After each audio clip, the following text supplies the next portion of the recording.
الرحیم. خب رسیدیم به داستانی دیگه از داستان یاران رسول خدا صلی الله علیه و سلم، از داستان بانوان صدر اسلام، صحابیات رسول خدا صلی الله علیه و سلم.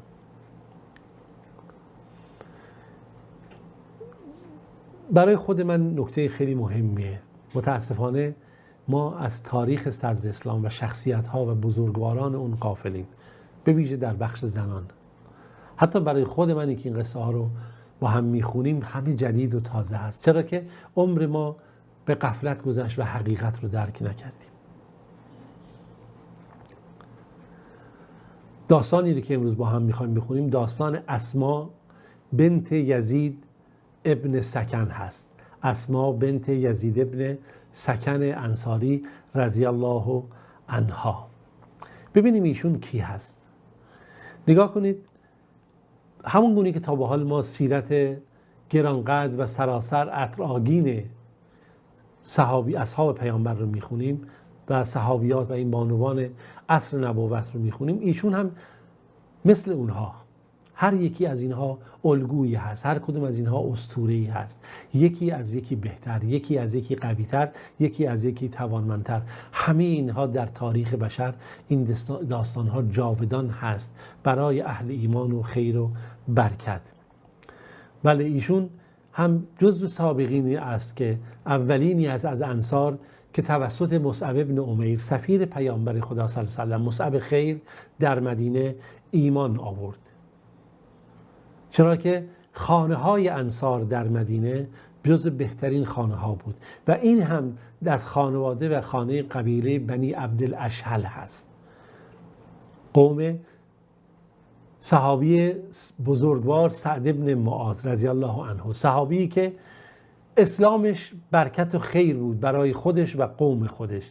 و همون گونه که ما اشاره کردیم زمانی که ایشون سعد ابن معاذ مسلمان شد، رفت در بین قبیله خودش و اعلام کرد و هیچ زن و مردی از اون قبیله نمون که توسط اعلان اون، دعوت اون و برکت و خیری که نصیب اون شده بود که ایمان بیاره. و خب این صحابیه که ما میخوایم امروز در موردش صحبت بکنیم، این هم دارای فضایل فراوانیه. چرا؟ شخصیتی که دارای عقل کاملیه، دارای خرد هست، دارای دین هست، دارای شجاعت هست، دارای جسارت در اجرای امور و حرکات هست، صبر داره، ایمان داره. این هم همون گونه که ما داریم نقل میکنیم جزو کسانی که روایات پیامبر خدا صلی الله علیه و سلم رو نقل میکنه و آثار ایشون و برکات ایشون رو در تاریخ ما میتونیم کاملا واضح و روشن ببینیم و بفهمیم این شخصیت و این بانوی بزرگوار چگونه هست. نگاه کنید، امام ابن حجر عسقلانی وقتی که میخواد این صحابیه بزرگوار رو برای ما معرفی کنه، میگه ایشون اسما هست، دختر یزید ابن سکن ابن رافع ابن امرئ القیس انصاری، یه اوسیه ثم الاشهلیه، گفتیم جز همین قبیله الاشهل هست، که میگه کنیه ایشون ام سلمه هست. کنیه ایشون ام سلمه هست که به ایشون ام عامر هم گفته میشه. جز کسانیه که با پیامبر بیعت کرده، جز مجاهدانی است که در کنار پیامبر خدا صلی الله علیه و سلم هست، جز زنانی است که در ابتداء طلوع اسلام در مدینه منوره زندگی کرده و به مقام و منزلت شرافت همصحبتی یا یاری با رسول خدا صلی الله علیه و سلم، صحابه بودن پیامبر گرامی بهره‌مند شده و به اون خوشنودی که خدا و رسول وعده دادن و رضایت پیامبر گرامی صلی الله علیه و سلم هست، این زن بهره برده. حالا ببینید شخصیت ایشون کیه. بله، این از نظر نسب که گفتیم، بله، اسما بنت یزید ابن سکن هست. خب ایشون از نظر نسبت با سعد ابن معاذ در جدشون که امرؤ القیس باشه چیکار میکنه؟ نسبت داره. و خب این هم خواستم از نظر جریان بدونید. اما نکته دیگری وجود داره، ایشون داره یک فصاحت کلام و بیان ویژه‌ای هست. در عرب میاد، پیامبر خود صلی الله علیه و سلم، نمیدونم روایت صحیح یا غلط، اما ضرب المثل عربی که ان من البیان لسحر، خود بیان میتونه انسان رو متأثر بکنه و تحت تأثیر قرار بده، مثل که سحر چگونه انسان رو قرار میده. و این صحابیه بزرگوار و این بانوی بزرگوار اسما بنت یزید ابن سکن هم دارای همین فصاحت کلام هست در بین بانوان و صحابه‌ای که در عصر اون بودن و معروف هست که بسیار متین، درست و شمرده صحبت میکرد و قدرت بیان داشت، به گونه‌ای که کلام ایشون میتونست انسانها رو سحر بکنه. و وقتی که این آیات الهی و قرآن رو ایشون بالاخره بر قلب ایشون، بر روح ایشون بالاخره طلوع خودش رو نشون داد، طبیعتاً شرایط بهتر بود و بهتر هم میفهمید، چون کسی بود که دارای این توان و قدرت بود. معروف به ایشون بود که بهش میگفتن خطیبت النساء. ایشون سخنرانی است در بین زنان، به عنوان یک خطیب شناخته میشد در بین زنان. اون موقع یک سخنوری بودش که وجود داشت. بر همین اساس ایشون رو متمیز میکنه و ممتاز میکنه نسبت به زنان انصار. خوب داشته باشید الان برخی میگن آقا مگه میشه فلان خانم سخنرانی بکنه؟ وقتی ببینید عقل و خرد نیست اینه. وقتی به سیرت پیامبر نگاه میکنیم، وقتی که فقط بر اساس جهالت و تعصب و کم اندیشی و به قول معروف عدم فهم دینی نگاه میکنیم، متوجه میشیم اینجوریه که بدبختیایی که پدید اومده. بابا در بین صحابیه پیامبر، بانوان بزرگوار پیامبر، ما خطیب داریم، سخنور داریم. شخصی مثل اسما بنت یزید ابن سکن. خب داشته باشیم. نقل شده که ایشون بالاخره با متمایز بود. وقتی با زنان می اومد، خب ایشون به عنوان سخنور و سخنگو اینها بود.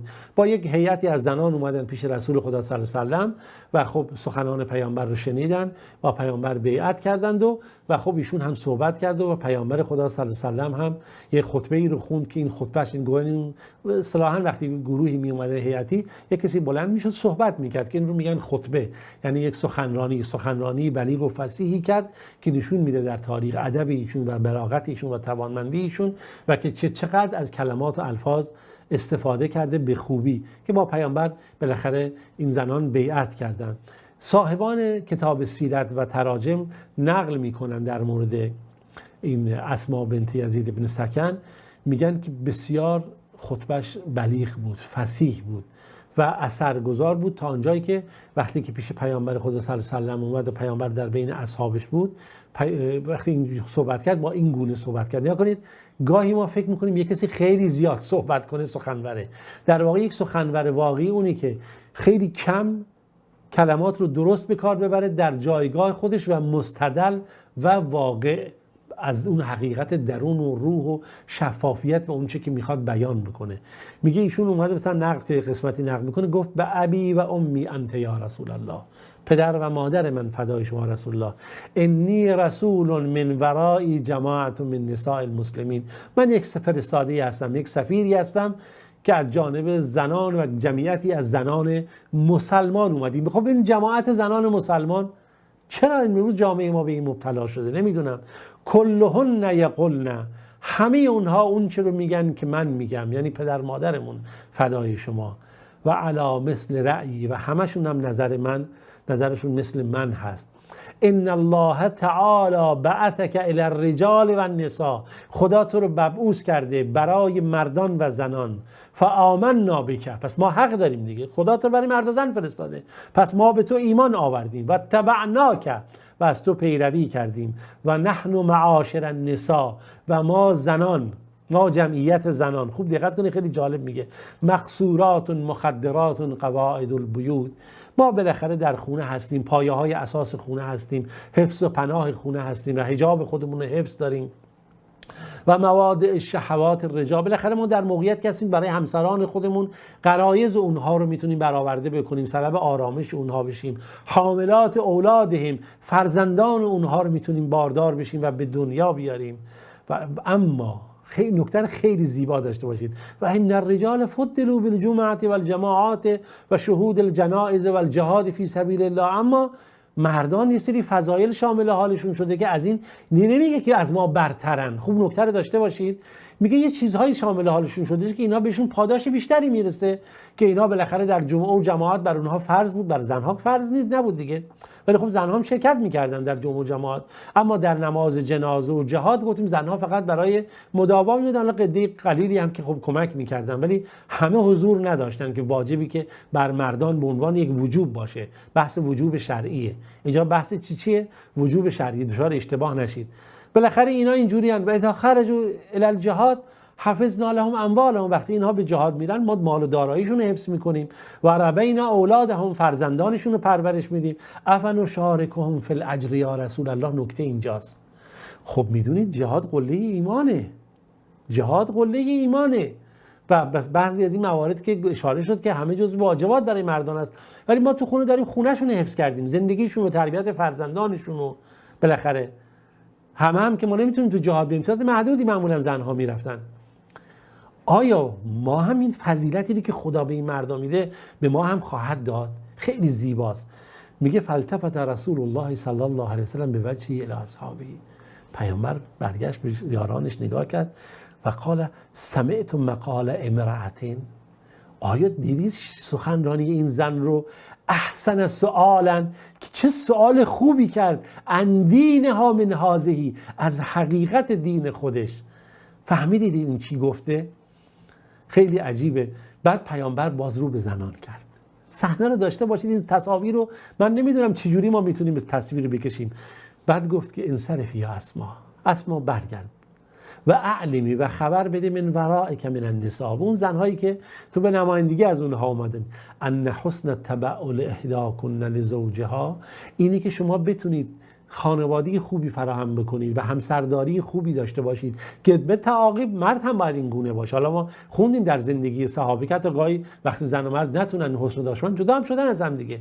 و طلب لمردات ها، و بتونید خوشنودی همدیگه رو فراهم بکنید و اتباع موافقتی، و بتونید در زندگی با هم با توافقات حرکت بکنید. یعدل کل ما ذکرت للرجال، هر چی به این مردان میرسه به شما هم خواهد رسید، به شرط اینکه شما با مردان خودتون سر کنکاش و درگیری و کلکل کردن نباشید، یا به دنبال این نباشید که آرامش زندگیتون برمیاد. شما هم سعی کنید برای مردانی که برای دین دارن تعهد میکنن، تلاش میکنن، زندگیتون رو فراهم میکنن، شما هم زندگی آرامی فراهم بکنید، در هم با هم دیگه به توافق و محبت اینها برسید، به شما همین فضایل خواهد رسید.